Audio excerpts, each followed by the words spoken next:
안녕하세요. 프라우드 코리아입니다. 바야흐로 K 콘텐츠의 시대입니다. 작년 추석 무렵 공개되어 전 세계적으로 돌풍을 일으킨 K-드라마의 대표작으로 꼽히는 넷플릭스 오리지널 오징어 게임을 비롯해 다양한 한국 드라마들이 전 세계에서 많은 인기를 얻고 있습니다. 올해만 해도 이상한 변호사 우영우가 7, 8월 달을 휩쓸었고 최신화해서 방영 4주 만에 20%대의 시청률을 돌파한 재벌집 막내 아들이 또 다른 흥행의 조짐을 보여주고 있죠. 특히 재벌집 막내 아들은 한국의 최근 역사를 배경으로 했음에도 불구하고 흥미로운 스토리 전개와 배우진들의 탄탄한 연기력을 바탕으로 해외에서도 많은 인기를 얻고 있죠. 그렇기에 이번 재벌집 막내 아들의 인기는 한국 드라마의 세계적인 인기의 저변을 한 단계 더 넓혀나갔다는 평가를 받고 있습니다. 또한 소설 원작인 재벌집 막내 아들이 웹툰으로 또 드라마로 재탄생하여 성공을 이어나가면서 한국의 다양한 문화가 서로서로 영향을 끼치는 모습까지 보여주는 대표적인 사례로 언급되고 있죠. 한편 한국 드라마 외에도 영화, 음식, K-팝 등 다양한 분야의 한국 콘텐츠들의 힘이 갈수록 맹위를 떨치고 있는 것으로 전해지고 있는데요. 이에 따라 미국의 CNN 혹은 뉴욕타임즈, 영국 가디언, 파이낸셜 타임스 등 다양한 외신들이 한국 문화에 자연스럽게 관심을 가지며 많은 보도를 쏟아내고 있죠. 실제로 영국의 가디언은 모든 것은 K-코리아로 통한다며 전 세계가 한국과 사랑에 빠졌다고 보도할 정도입니다. 그래서일까요? 최근 프랑스의 일간지 르몽드의 자매지인 국제전문 월간 시사지 르몽드 디플로마티크는 한류 쿨코리아와 소프트파워의 예술이라는 제목의 기사를 게재하며 한류의 역사와 동시에 어떻게 동아시아의 작은 나라가 전 세계적인 반열에 오를 수 있는 소프트파워를 가질 수 있게 되었는지 분석했는데요. 해당 기사에서는 한국 드라마, K-팝 등이 다른 나라의 것들과 어떤 차별성을 가졌는지, 어떤 영향을 가졌는지를 역사와 함께 자세히 분석했는데요. 해외 기사치고는 상당히 디테일한 부분이 많아서 여러분들께 소개해드리고자 합니다. 오늘은 해당 기사를 요약, 번역해서 전달해드리겠습니다. 한국의 기술주도 대중문화는 1990년대부터 큰 수입원이 되었고 작은 나라를 새롭게 브랜드화한 세계적인 현상으로 바뀌었습니다. 한류, 런던 빅토리아의 앨버트 박물관의 한류 전시회는 이것이 어떻게 이루어졌는지 그리고 다음에 무엇이 올지를 탐구하는 첫 번째 주요 전시회입니다. 할로윈의 안타까운 사건이 일어난 한국의 한 지역은 전 세계 사람들에게 다른 어떤 사건보다 크게 다가갔습니다. 전 세계 사람들은 한 번도 방문해 본 적이 없지만 이 동네의 좁은 골목과 동네 술집들의 모습에 익숙했는데 식당을 여는 부적응 집단에 관한 스토리를 담고 있는 이태원 클라스라는 2020년 케이블 TV 드라마가 전 세계적인 넷플릭스 히트작이었기 때문입니다.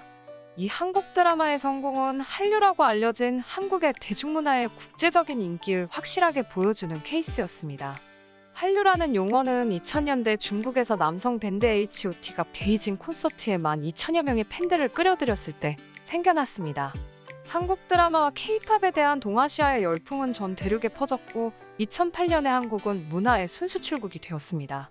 오늘날 세계에서 가장 인기 있는 보이밴드인 BTS는 한국 경제에서 46억 5천만 달러의 가치가 있을 뿐만 아니라 그 멤버들은 유엔의 친선대사 역할을 맡고 있기까지 합니다.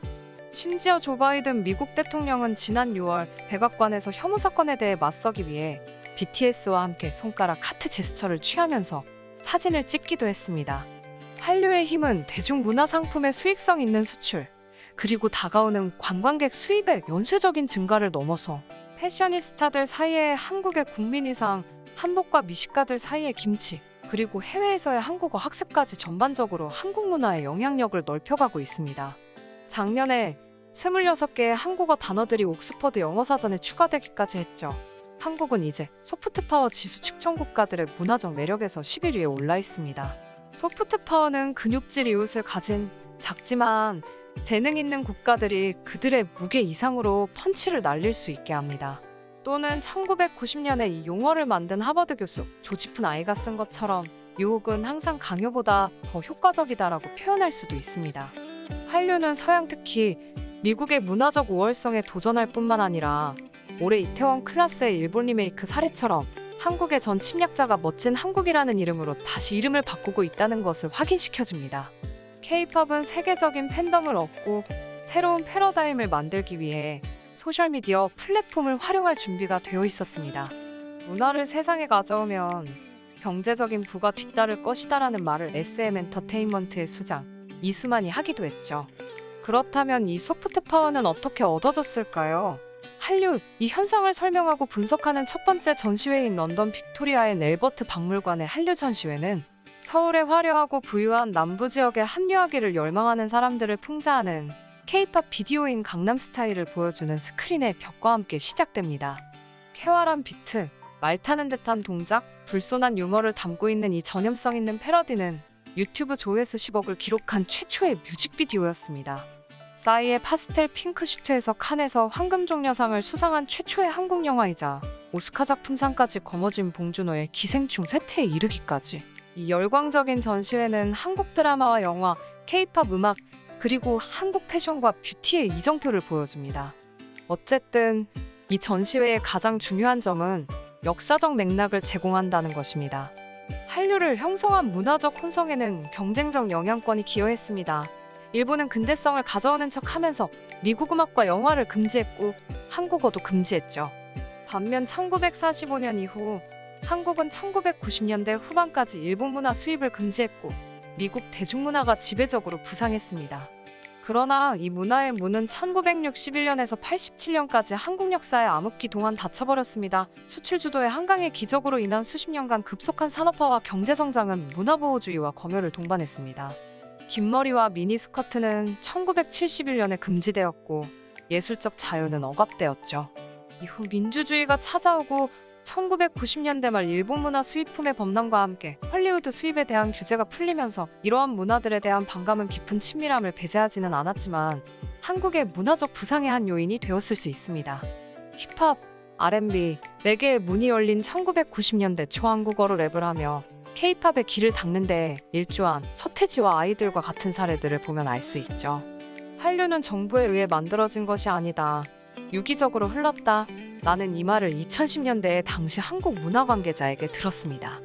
그러나 30년 만에 처음으로 민주주의 정부가 들어섰을 때 김영삼 정부는 1994년 스티븐 스필버그의 주라기 공원에서 얻은 흥행 수입이 150만 대를 판매한 현대자동차의 수익을 초과하는 것에 주목했습니다.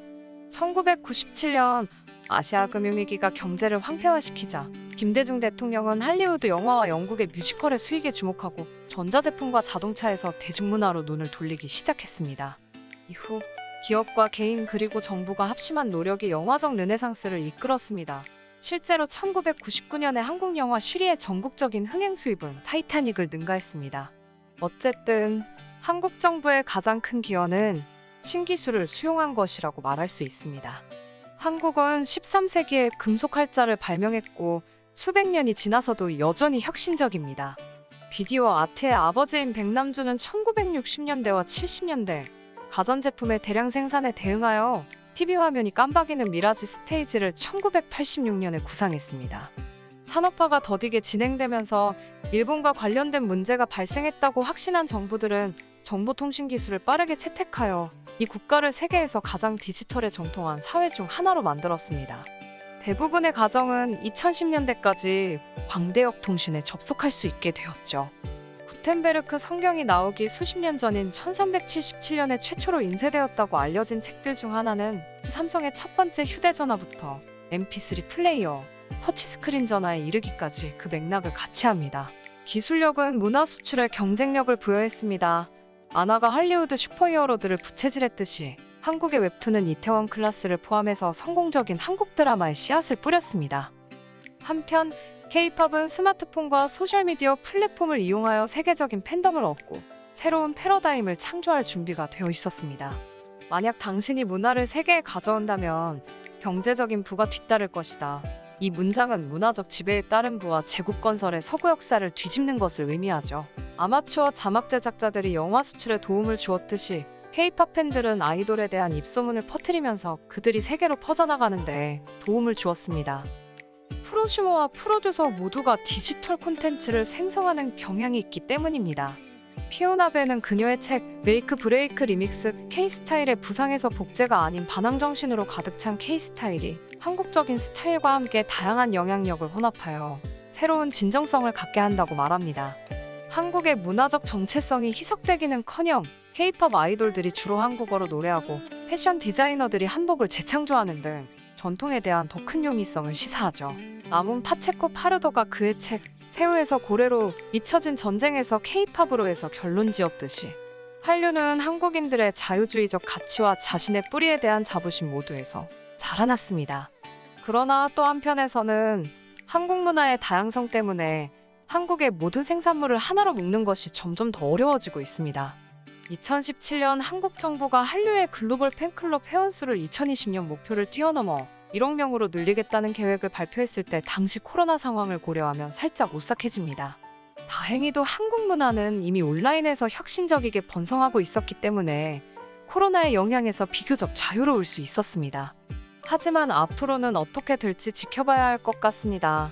코로나 이후 사회가 보여준 모습은 접촉에 대한 열망이었습니다. 그렇기 때문에 이 문화적 물결이 어떻게 지속될 수 있는지 뿐만 아니라 다음에 어디로 향할 수 있는지 냉정하게 지켜보는 것이 현명할 것입니다. 시청해주셔서 감사합니다. 구독과 좋아요, 그리고 알람 설정 부탁드립니다.